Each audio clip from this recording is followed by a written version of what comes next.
Now, I consider that I myself am a successful man in business. I hate business.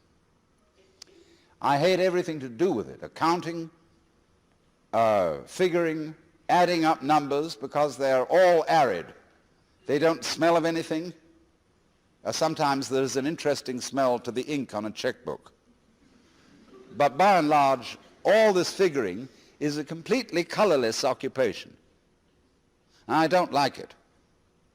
So I have to hand it over to accountants and lawyers and people who seem to like it. But I don't know whether they really do. The essential principle of business, of occupation in the world is this. Figure out some way in which you get paid for playing.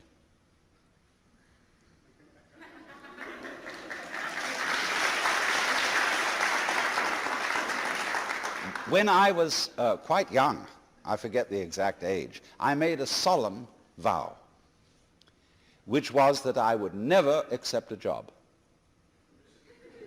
I would always be my own employer. And curiously, there are very few roles in life which provide this possibility.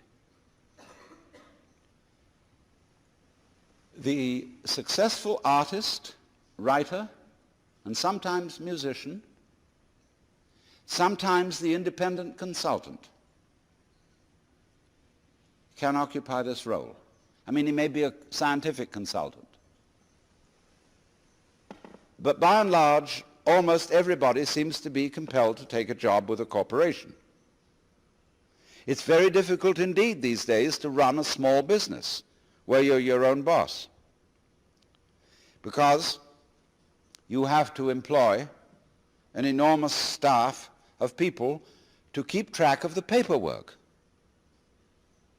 I know a person, for example, who has a farm where he raises avocados. And the Department of Commerce visited him with a stack of forms this thick, which he had to fill in. Well, he got tough and said, I haven't the faintest idea what to fill into these forms. And he said to the agent of the Department of Commerce, you fill them in. And he made that man sit down and go through the whole procedure of filling in these forms.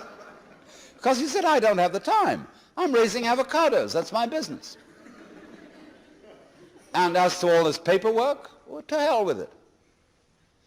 And the same situation prevails not only in business, but also in the university and in the hospital.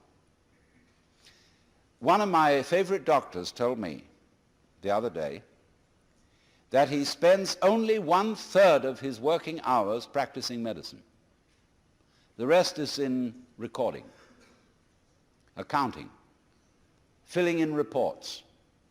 And it's the same in every hospital. Paperwork endlessly, because the record of what you do is more important than what you do. Write it down, and then it's real. And so, for the same reason, a lot of people don't believe they exist until they see their activities reported in the newspaper. A lot of juvenile delinquents commit crimes just to get attention. They'll get recorded. It's like you go to a party, it's a picnic on the beach, and it's great fun. And somebody says, what a shame it is that nobody has a camera. Well, now, I should talk, because at this moment we're recording what's going on, both on tape record and on TV. And remember that it takes as long to view it or to listen to it as it does to do it. Now, who's going to listen to all this over and over again? So there's something fundamentally wrong here, and which the businessman of all people needs to understand. What the businessman needs to know, equally, what the army officer needs to know, is the same. What do you really want? I have proposed that there'd be an entirely new kind of college entrance examination in which, instead of answering a lot of silly questions, you write for about 20 pages on your idea of paradise. It can be any kind of paradise you want. It can be very spiritual. It can be very sensuous. But spell it out. What do you want to happen in life? And then you will hand this thesis in to an assigned tutor on the faculty. And he'll read it over and examine you closely as to whether this is what you really want. Do you realize, for example, what goes with the things you say you desire? I mean, for example, you want to marry a certain kind of beautiful woman, and you specify in your paper the characteristics she should have. But, says the tutor, you said absolutely nothing about her mother. Because every girl goes with a mother. I mean, unless she's an orphan. And you must also specify what kind of mother-in-law you want. Well, then you have to stop and think about that. And that's just an illustration of going into detail and being very careful about what you desire, because there's a good saying, be careful of what you desire. You may get it. So this is the problem of thinking out carefully where it is that you want to go. Now let's take the war in Vietnam, which is supposed to be concluded. What on earth was it all about? If we had gone with military pomp and might into Vietnam for the express purpose of conquering the country and possessing it and carrying off the women into captivity, it would have been understandable. But as it was waged for some absolutely abstract end, namely the estoppage of an ideology called communism. Nobody knows what communism is, nor do we know what capitalism is. But we can fight endlessly on the supposition that there are good guys and bad guys. And when we fight on that supposition, there is no possibility of compromise or of gentleman's agreement, as there is honor among thieves. We're all thieves, let's face it. There is a doctrine in the Jewish religion that when God created Adam, he put into him a spirit which is called the Yetzer Hara, and that means the wayward spirit, or what I call the element of irreducible rascality. And that is in us all. A little bit. It's not the whole of us.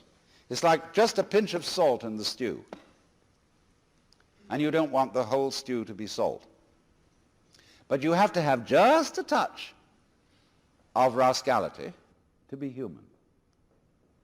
And I find it difficult to get along with people who don't know that they have it. People who come on that they're all sincere, all good, all pure, bore me to death and scare me.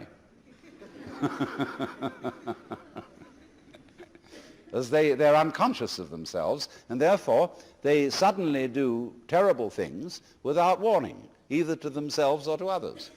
They make promises that they're never going to fulfill because they want to talk right. And so if I do business with someone who is not really aware that he's a rascal, I know he's impossible to do business with. He'll suddenly cheat me completely. But if I'm aware that he's a bit of a shyster, I feel comfortable. And I let him know that I am too. Then we're human. Then we can let our hair down. Then we can say, look, let's work this out. And this is what I want. And I know what you want. And if we can get that clear, we can work out a reasonable agreement. We can compromise.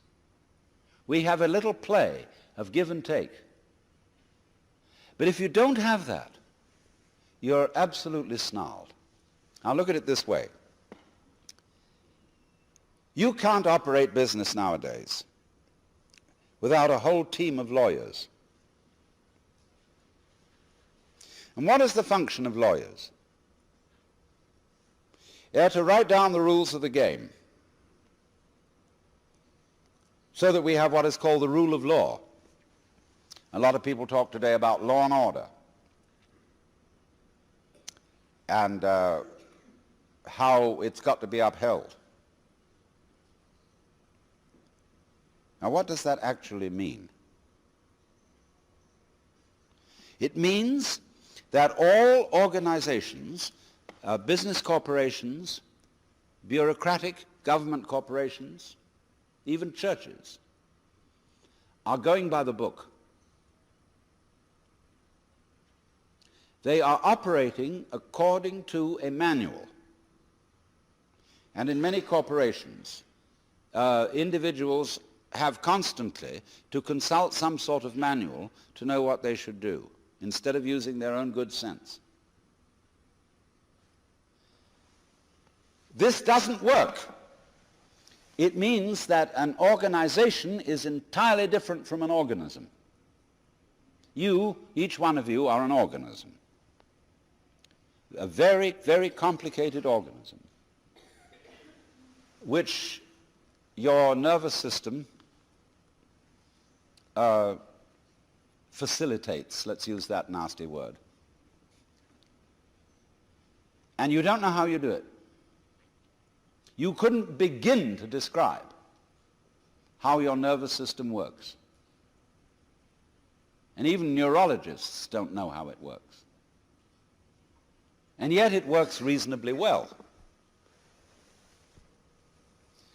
Because your brain can handle an unknown number of variables. A variable is any identifiable process, such as breathing, such as the circulation of the blood, such as the secretions of the glands, such as the digestive system, and so on and so on. Now, you operate those all day without knowing how you do it. There's no book of rules according to which you do this. So in the same way, if a corporation is to be a true organism as distinct from an organization, it must be based on the principle of mutual trust and not on law. Because if you can't trust other people, you cannot have a community, not even a corporation.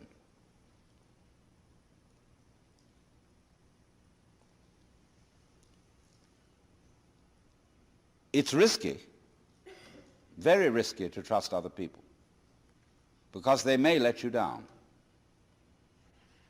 But on the whole, if you do trust them, the chances are perhaps, 60 to 40, maybe a little more, maybe 75 to 25, that the system will work, simply because they're trusted.